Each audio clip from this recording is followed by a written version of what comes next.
and gentlemen, once again, 99th Wrestling Fan here, and the Bloodline Dynasty Showcase coming to the end. Heyman.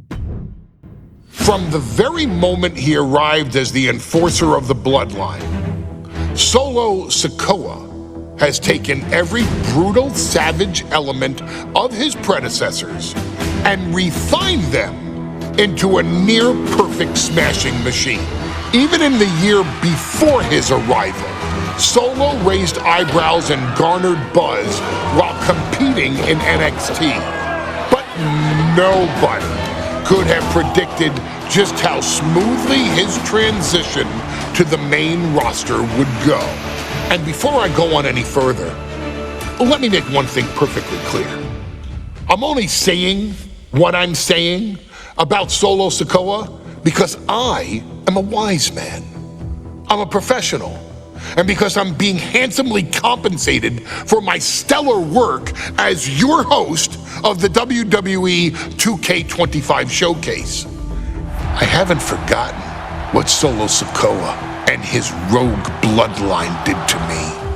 But I also know better than to let personal feelings hinder your professional endeavors. So with that being said, since his arrival at Clash at the Castle in 2022, Solo Sikoa has consistently been involved in WWE's biggest moments and biggest matches.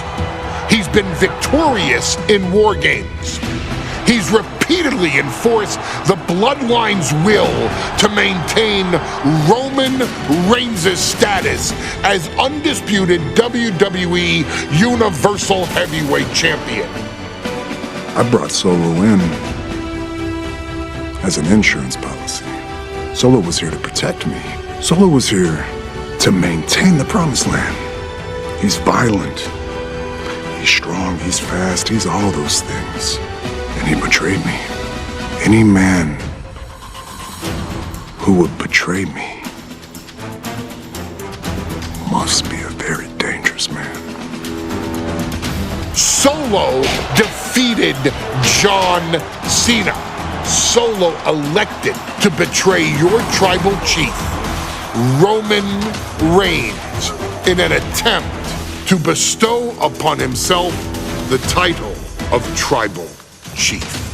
When I refused to acknowledge Solo as my tribal chief, you are not my tribal chief! He, Tama Tonga, Tonga Loa, and Jacob Fatu put me through a table in Madison Square Garden. And that led to opportunities to compete for the undisputed WWE Heavyweight Championship. It's led to more visibility with Solo's rogue bloodline ruling over SmackDown. Every choice Solo made only furthered his standing in WWE. He has the bloodlust of the wild Samoans, the brutality of his cousin Yokozuna, and the single-minded focus of Roman Reigns, all rolled into one. There is no question.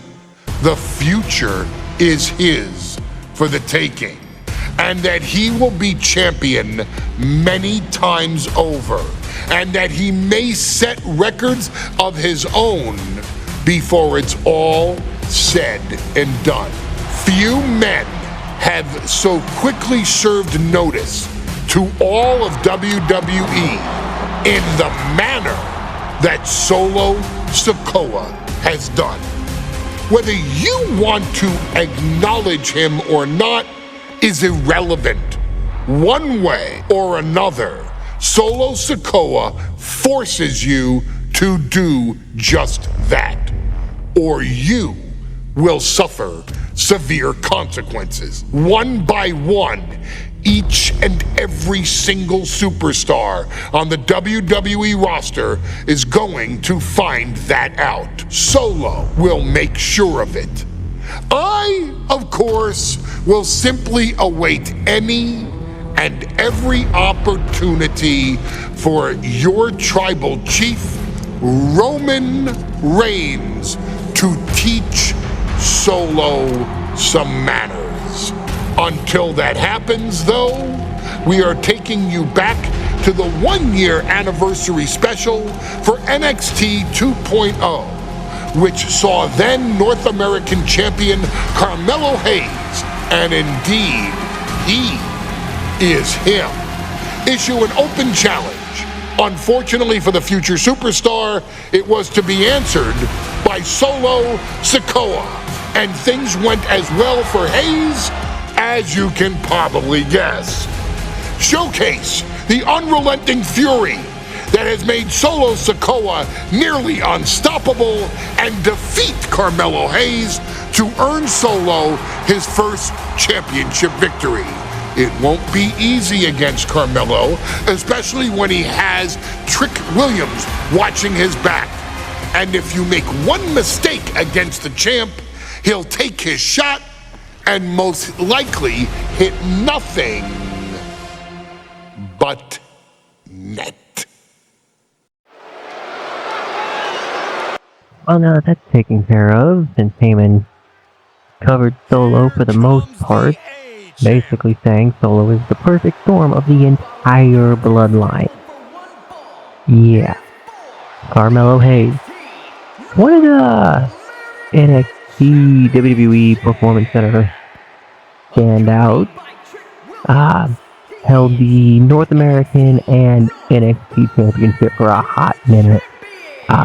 Each and was actually, depending on how you look at it, the last NXT Cruiserweight Championship before it was kind of unified into that, the North American title. So, there's that NXT 2.0.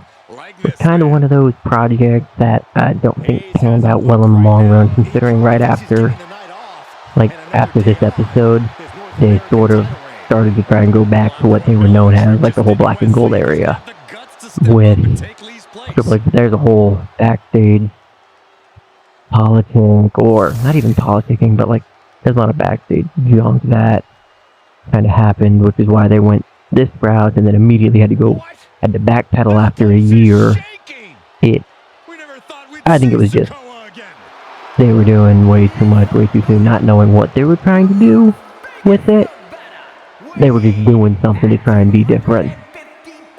Because around the time NXT 2.0 had come out, they had full-time move NXT. They, being WWE, had full-time move to NXT from Wednesday night to Tuesday night because they were not able to keep up with AEW's flagship show Dynamite in any form of ratings. And my biggest stance with that is, well, you're comparing an A show. You're comparing an A show, a flagship show like Raw or Dynamite or Impact Wrestling. You're comparing those A-type shows to a C-type show. Naturally, people are going to gravitate more towards an A-type show. So, that's kind of why I was like, I'm not surprised NXT lost in the whole ratings. Considering any other time they've had to face Dynamite in the ratings on, I think they're on CBS now, not TNT. They were on TNT, but then moved to TBS because their time slot kept jumping around whenever you had NBA Finals, NHL Finals, and various other playoffs. They just kept getting shuffled, so they're like, okay, this worked great for a year, you do all this money, we're going to move you to CBS, this way we don't have to shuffle you around as often as we did. So, now AEW Dynamite airs Wednesdays, NXT airs Tuesdays, which I think is just better for both shows in the long run, especially for people who wanted to watch both like me, who don't mind either or and like watching both. I say this, but I haven't watched Dynamite in over a year, but that's beside the point. I watch it occasionally, like, oh hey, they have these people on a match tonight, I want to watch that match, so I'll watch that match. Or look up the highlights, whatever. I end up deciding to do. I am sort of backpedaling, not really backpedaling, I'm just trailing off. On to a little bit of Carmelo Hayes' backstory history with all of it. I know for a while he was in the WWE Performance Center as one of their standouts. Sikoa sent toward the ropes, and Carmelo Hayes with a kick right into the midsection. Melo taking it to Sikoa here. The power of Solo just a little too much for the A-Champ in this instance. What a chop.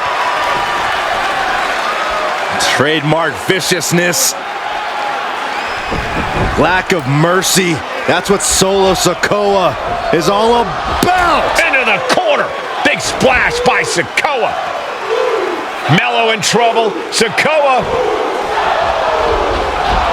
Trick Williams making sure Melo got out of harm's way. Well, at least momentarily. Yeah, momentarily is right. Sikoa continuing to inflict more punishment on the champ. And Hayes takes out Williams on the outside. Solo standing strong. Perfect, that took care of Trick Williams for a while. Of course, we say that now, but not really. Anywho. So yeah, Carmelo Hayes, prior to signing to WWE, was on the New England independent circuit.